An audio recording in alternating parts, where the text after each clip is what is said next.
I am going to put on my entrepreneur hat today. A little bit more than the professor hat. I do hold dual passports, right? And I'm bilingual in startup and statistics. And so what I'll try to do is to talk more startup and a little less statistics. So some of it will jump in a little bit from time to time. I also want to say that there are other representatives of Blackthorn here. LQ McDonald, who is a terrific software engineer, and Sarah Meary, who is on our business analyst team and is absolutely essential to the organization. And I want to say that the difference between them and me is that I have gray hair and they don't, but that they are really architects of the future. And so this is a collective enterprise, to say the least. So when they approached me, and we were quite flattered to be asked to deliver this talk today, and they said, well, what we'd really like is a short but humorous bicycle tour through algorithmic creation and, multivariate statistics, right? And I said, will it be lunch? Yeah, okay, I can. And so that's what I'm going to try to do here is to talk about some of the principles of data science and data analysis and big data, and to try to, at the end, give a little infomercial about what we do. So that's what the agenda here says. What's big data? Big data, to talk about how big data can be a source of leverage for competitive advantage. To give a few use cases, Derek suggested that I talk about some use cases, and then to talk about Blackthorn and big data. So one of the ways to start is, what the heck is big data? Well, there's a kind of a tradition, the 4 V's of big data, that is volume, meaning very large amounts, massive amounts in fact, and increasing. Velocity means you go from once a quarter to once a month to once a week to once a day to once a second to streaming data, right? So is it the case that you can use data that are created as a result of ongoing transactions? Variety, there's both structured data, which is the traditional alphanumeric or sort of business transactional data that you would get. But increasingly, there are other forms of unstructured data, such as blogs and tweets and multimedia output that's a part of that stream. And so you can consider big data as sort of managing across that kind of variety. And then finally, there's veracity. And one of the most important issues is the notion of deception and the notion that if you're really going to have an effective business model that uses this big data, you have got to be aware of both security issues and privacy issues. So I just wanted to throw this out there. This is something that's out on the internet, and you can kind of look at what all these statistics are, just kind of sample a couple. This is a popular display that shows the amount of information that comes into the internet in 60 seconds, right? So if you want a kind of a graphic representation of big data, I mean, right there it is, right? Tweets and photos and information and YouTube videos and transactions, etc. So that, this isn't even everything, but this is a pretty good representative sample. And you say, well, where does big data come from, right? I mean, what are sort of the roots of big data? And the roots of big data are in the fact that there have been extraordinary advances, not only in terms of processing speed. How many people here have heard of Moore's Law? Moore's Law. So a fair number of people. Gordon Moore, an engineer, did chip fabrication in the 70s, said processor speed will double about every 18 months. He talked about it during the 70s. Every decade they say, no, it's impossible, it just can't happen, it continues to happen, right? And so the orders of magnitude that are happening now are gigantic. Well, it turns out that there's Nielsen's Law and Gilder's Law, which is that the rate of capacity increase in communications and in storage is increasing even more rapidly than processor speed is, right? So you have a kind of an enormous creation of capacity to store this and capacity to produce the data that are sort of the underlying substance of big data. This is an example of another thing that's going on, and how many people have heard of the Internet of Things? the Internet of Things. The Internet of Things is no longer are people talking to machines or interacting with machines, and people interacting with people, but machines are interacting with machines, right? So you have automated sensor systems, you have automated transaction systems that are in fact throwing out data, and that you have intercommunication.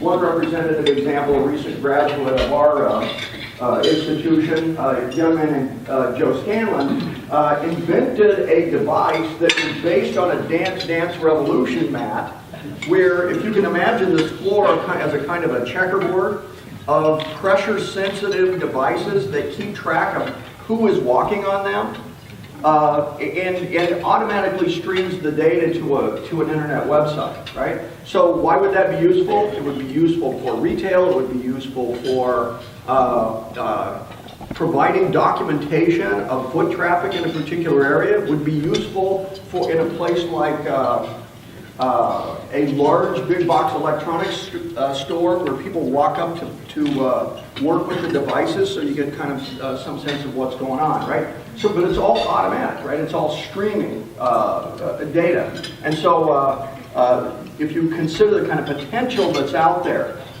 as processing migrates into one of these, everybody has one of these, right? And it is in fact an electronic Swiss Army knife, right? It has a video camera, it has a voice recorder, it has a transaction system, internal storage, and you know, if we collectively hold these up in the room, we have about as much processing power as was in all of North America at one point in time, right? And so these are the roots of big data. What kind of data is out there, right? A lot of different kinds. So as I said before, it's a wide variety, but what sorts of data are produced by your organization, and what sorts of data are there that you may or may not know about, and how might you mine this data in order to generate value? We have clickstream data, which is everyone who uses the internet leaves behind a kind of a trail of where they were in virtual space. Locational data. And folks, I know there's a number of folks that are in the tourism business here, you know, consider locational data that comes out of this as a kind of a treasure trove of information that you can mine to find out where people are going, what they're doing, what they're interested in, and their sort of decision process.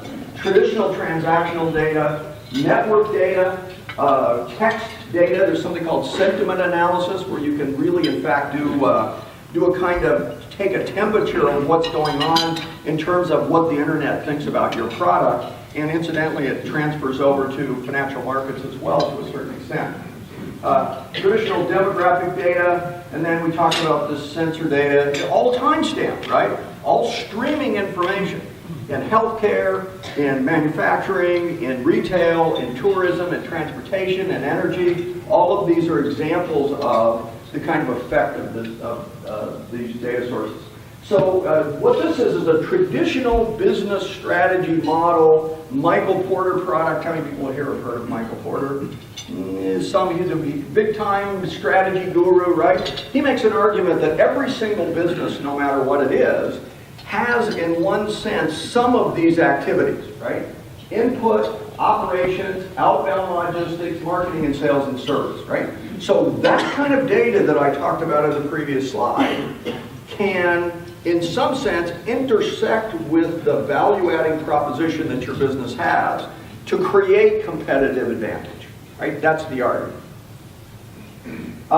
This is a piece of a McKinsey report that says, let's look at the types of data, which is along the top, and let's look at industry sector. And in this, the more blue the rectangle is, the more sort of immediate the applicability is for the exploitation of big data. But you can see, in fact, there's video data, image data, etc.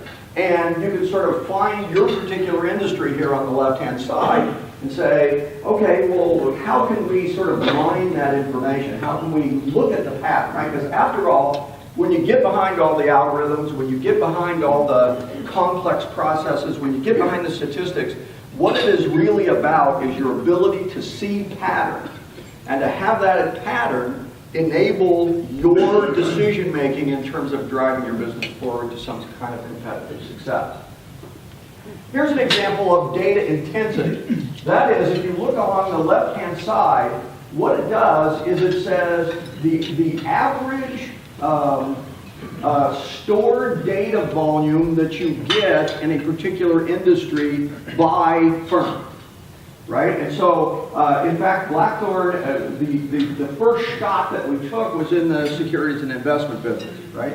To use data, the streaming data that comes out of the markets, and to try to use that data, as a lot of people do, to create algorithms that can then, be instructions sent back to the marketplace in order to create advantage, create profitability. But you can see that there are others as well, right? And so consider your organization and consider the kind of data volume that you have. Think about that as a kind of a competitive potential that can be mined, it can be examined, and so that you find out what customers are doing, what suppliers are doing, what internal operations are going on, etc. Here's let's get to money, right? Here's a curve that shows spending on big data, right? And you can see, as you would expect, this is a Gartner group. I don't know if you know the Gartner, except to say one of the challenges right now is that there's a kind of a bewildering landscape of software, right? You have to be a programmer. In fact, most university programs that provide data science degrees have a significant portion of the content in programming. Right?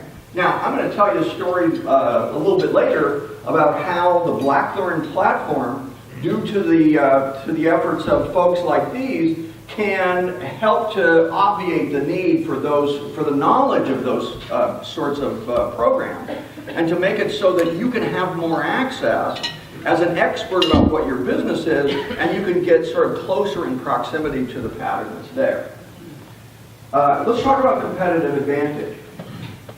So here's a kind of a cascade diagram of what processes you would go through in order to extract out this value, this information, right? So first you got to capture the data, then you've got to warehouse it, right? You've got to store it somewhere. Then there's organization and scrubbing issues, right? There's often errors, or there's often difficulties or omissions, or, right? You have events such as a flashback which create sort of difficulty in terms of smoothing it out. Then analysis, right, which is where we come in at Blackthorn. And then as well, algorithm development, right? And those of you who would know, an algorithm is or who might not know, an algorithm is basically a set of instructions for going through the information and doing calculations or doing logical operations to process that to find out what's going on. And also, you might have an algorithm that's connected to some sort of artificial intelligence entity, some sort of actuator, might be a robot, might be a trading program, might be an alarm system in medicine, something that sort of acts in the world. So then you have deployment, and then you have all these deployed assets, right? Think, for example, with medicine, in pulmonology, where you have lots of ICU devices for artificially aiding breathing. In some sense, that's a lot of little entities that are driven by artificial intelligence brains that are out there acting relatively independently. And wouldn't it be nice to have a kind of an overview of what's going on, a kind of a collective dashboard? So this is what we're about, is to aid this process. All right, well, let's talk about this analytics piece. Big data analytics is really analytics and big data, right? This would be on the quiz, right? And so here's some of the patterns you might see. Trend detection, how many transactions per unit time? What's the value of transactions per unit time? When do the transactions happen? By day of week, by hour of day, by minute of the day? You have trend prediction then, right? There are sort of time series predictive models. I'll try to Not, I can say multinomial load to time series prediction model, but I'm not going to do that. But you have this trend prediction science that allows you to do that. You have basically reporting like for legal safe harbor, for example, and then something which really sort of jumps a gigantic hurdle for a lot of people, and that's the ability to visualize the numbers that are there, right? So we have evolved so that our eyes are a very prominent part of how we make sense of the world. And if you can take this stream of numbers, a stream of values, especially across lots of different multivariate sorts of streams, and present them as a visual display, it often becomes a source of intuition that you might not have had otherwise. All right, so here's a kind of a similar V's diagram for data science, right? So a good data scientist, or let's say a traditional data scientist, would have some hacking skill. Hacking is not in the negative sense, hacking in the sense of adeptness with one or more computer programs, math and statistics knowledge, and some kind of domain-specific substantive expertise. And so it's kind of the sweet spot in the interaction between that, right? Those three. And wouldn't it be great if we knock some of these requirements out or reduce the need, and we reduce the need here too, so that the folks with the substantive expertise would have a lot more contact with what's going on with the information. Here's another business case for the value of analytics as opposed to just the hardware. This analytics piece that we're talking about, you have here the lower line, the red line, which is a payback chart on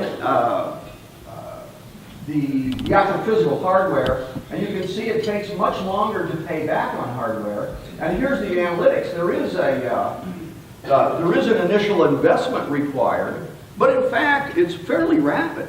I was actually having a conversation with someone from Anderson Windows the other day, 2 days ago, visiting campus, and he said, listen,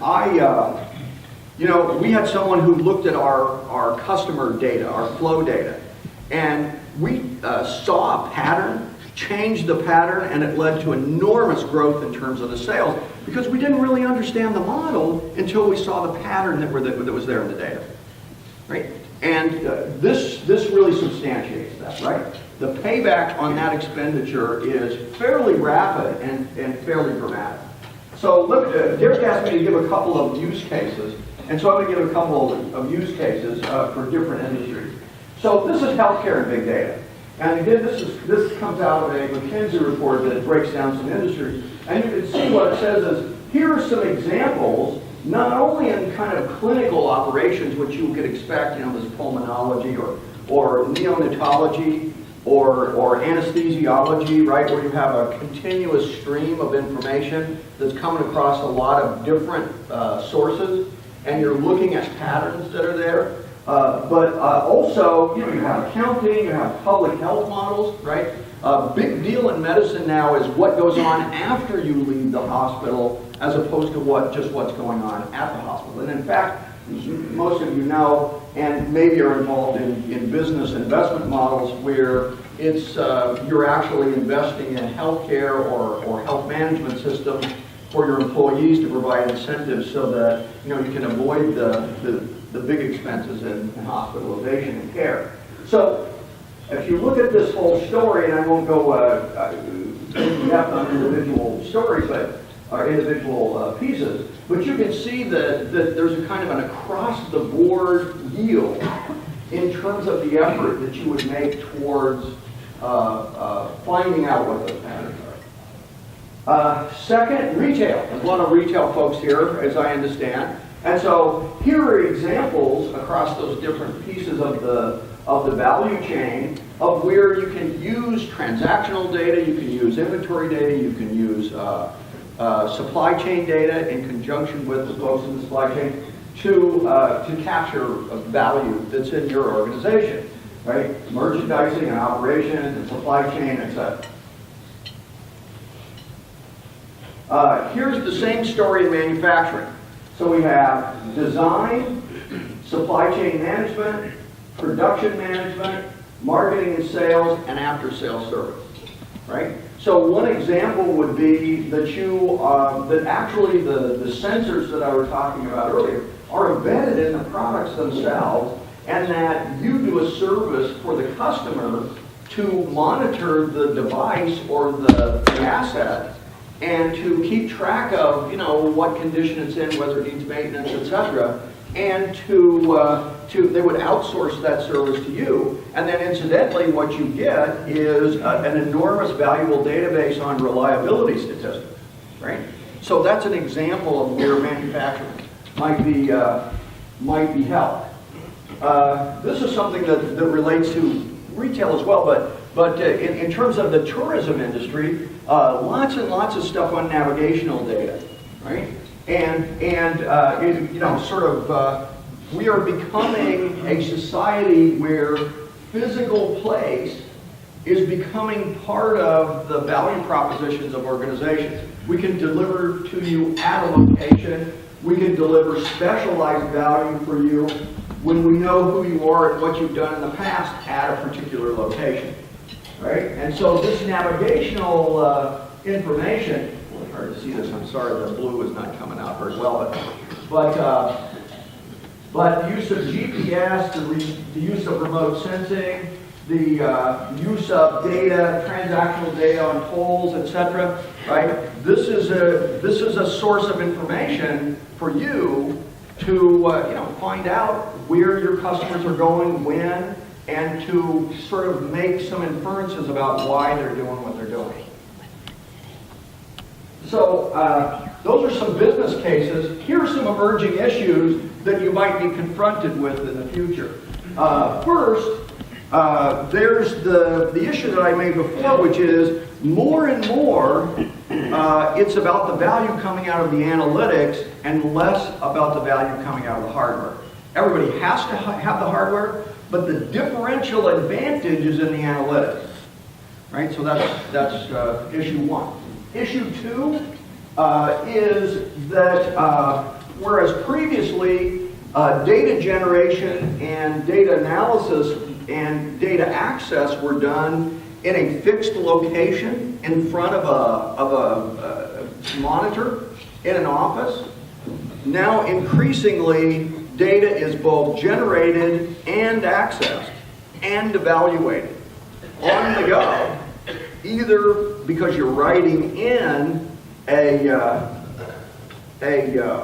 asset that just happens to have computerization in it, or that you're on the go physically, right?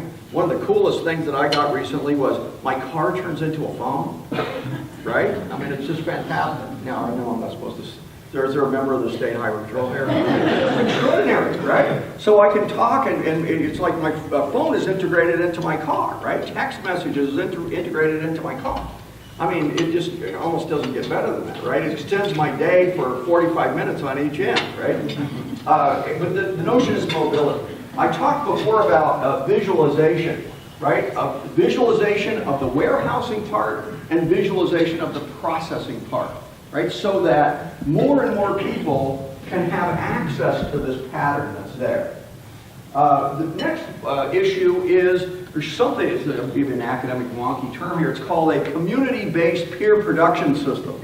What that means is you have collectively created software systems, right? And so the world is sort of teetering. I don't know if anybody here uses Linux, collectively created.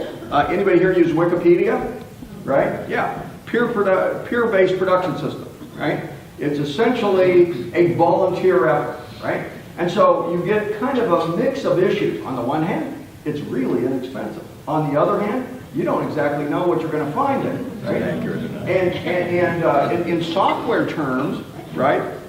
Unless you sort of understand the theory behind the processors, it can be dangerous, right? And even sometimes you can't look inside the box to see exactly what the program is doing, right? On the other hand, if you're a startup, right, I tell students, hey, here's a source of software that may be, affordable to you.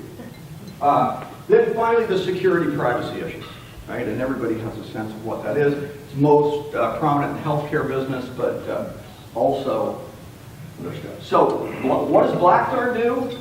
Well, Blackthorn is really three different pieces. An analytics group, a capital management group, and a systems group, right? And they, it's a collective. And I'm representing the analytics group, but we're very closely tied. There are other folks here who can talk about the systems and the capital management issue. It's composed of 6 different toolboxes, and these toolboxes enable the moves from modeling to development of algorithms to deployment to operational management and then eventually to optimization of the deployment of these algorithms for maximization of return. Right? The piece you see up here in the upper left is a mobile-based software dashboard that allows an executive to keep an eye on what's going on in terms of the process at kind of a high level. Right? That's a bicycle tour around that software. What advantage it creates is if I'm firm one and I can turn the analytic process around so that I can integrate those processes and make them happen faster, and somebody else can only change at this speed, who's likely to win? Right? So in financial markets, in high frequency trading, the general rule I like to say is if you're really, really fast, you don't have to be that smart. And our value proposition is we are really fast about being smart. Right? A different story. Here's some sector applications. I'm collecting them. If you have heard this talk and are interested, contact us. Right?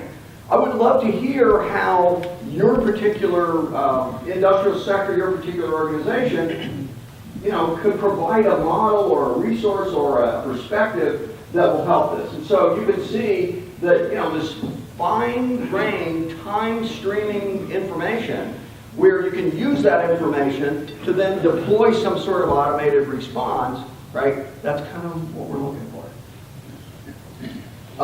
This shows a lot of competitors, right? I know it's impossible to see, but I got a little bit of photo. And this is us. Down here, in the corner. This is a close-up on that piece. This is what we do. We do all the rest of this stuff the other guys do, and then we do this stuff as well. Right? And I'm going to show you now a kind of a 1-minute infomercial, a short infomercial of what it looks like. Some of it is perspective, but most of it is accurate. Right? So, these are some of the things that we can do. What if you could start over and build this from scratch?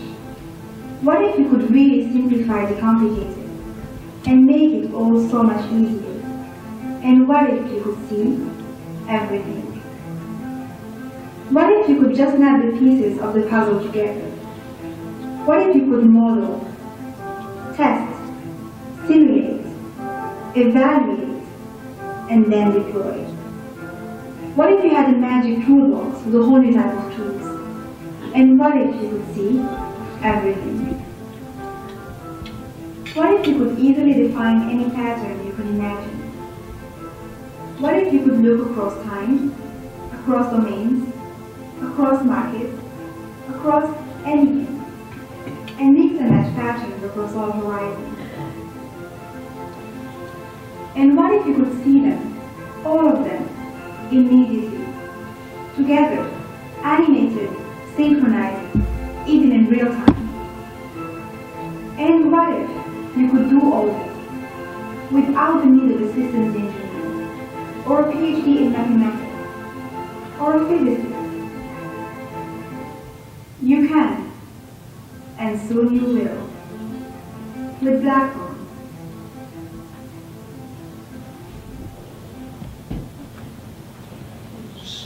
So that's my story. This is a team. And it's our pleasure to bring this story to you. And this is your future, right? One way or the other, either you're proactive in it or you're reactive in it, but this is what the future will be. And so we'd love to have you contact us. Thank you so much. It was a pleasure. And back to Bill, thank you. Quick question. Yeah. Two of the most impressive things that you told me that made sense of all this, okay, was one, how you were able to take the decision-making from months to minutes. Yes. Okay, and the other one was the mining story where you talked about, and the mining wasn't even on your list there, okay, but where you talked about how in the fracking business that you could just do that like in 90 seconds for everybody, that would help, I think. Okay, so I'll talk about the first example, which is we held an institute last summer, an institute where we took some very bright, technically trained undergraduates, computing sciences, finance, computer science, statistics, and we, in 8 weeks, turned them into algorithmic traders, right? And we did that through the use of our platform. And there's one our football player. Yeah, two, yeah, well, okay. Right, three of which are members of the vaunted Warhawk defensive backfield, okay? Just so you know. So someone who led the team in tackles except for last week, for the 3 previous weeks, and also is an honor student in actuarial science and with an emphasis in statistics, right? And you know, makes computer algorithms to do trading in the financial markets in his spare time, right? Let me tell you, that beats the heck out of moving the sprinklers around on the athletic field, right? And so he was one of the students, and so there's something called a Bayesian averaging method, which is like a bunch of folks who are sitting around a table who each look at a particular cue, and then they vote. And then what you do is you look at their performance in the past, and you weight their vote as a function of how well they've done, right? And so they made an automated algorithmic trading regime which incorporated those 10 different indicators, and they did it in 2.5 days after they had about 3 weeks of instruction. Some of them didn't even know what a financial market was when they walked in, right? That's the power that The normal time that would take me to do that? 3 months, probably 6 months in Chicago, right? That's the power that it has. Let's see, the second issue. The mining thing, the fracking and stuff. Oh, well, there's a number of issues. Oh, yeah, you're talking about basin management. I had a slide on this. So if you can imagine an oil basin where you have automated extraction devices, those old pumps that you see, but now those pumps are computerized, right? And they tell you what's going on internally, right? So if you can imagine an algorithm that is deployed to incorporate all of the information, including the flow, so that you can on the fly adjust the flow, and you can tell whether a device is out of sync, right, and whether it's about to fail, right? These are the sorts of models which, or these are the sorts of examples which can be addressed using this tool. Any other? I should ask for questions. Anybody? Good questions? All right. Thanks so much. I've got